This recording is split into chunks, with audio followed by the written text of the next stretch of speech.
நித்திய பிரதோஷம் என்று சொல்லப்படும் 4 to 6 இந்த நேரத்தில் தீபம் ஏற்றி இறைவனை வழிபாடு செய்யும் பொழுது திருமண தடை, கல்வி தடை இது எல்லாமே அகன்று போகும். இல்லத்தில் மகாலட்சுமி வாசம் புரிவாள் என்பதுதான் ஐதீகம். இதை பற்றின வீடியோவும் ஏற்கனவே நம்ம சேனலில் இருக்குது. லிங்க் உங்களுக்கு கொடுக்குறேன், நீங்கள் செக் பண்ணி பார்த்துக்கோங்க. எந்த வீட்டில் காலை மாலை என 2 வேளைகளிலும் தவறாமல் தீபமேற்றி இறைவனை வழிபாடு செய்கிறார்களோ அந்த இல்லத்தில் பார்த்திங்கன்னா எப்பொழுதும் மகிழ்ச்சி நிறைந்திருக்கும். இறைசக்தி எப்பொழுதும் அந்த பூஜை அறையில் நிறைந்திருக்கும். மனநிறைவும் மன அமைதியும் கிட்டும்.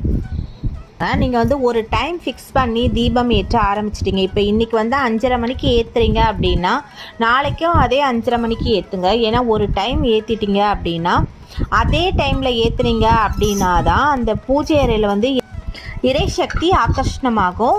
அதனால்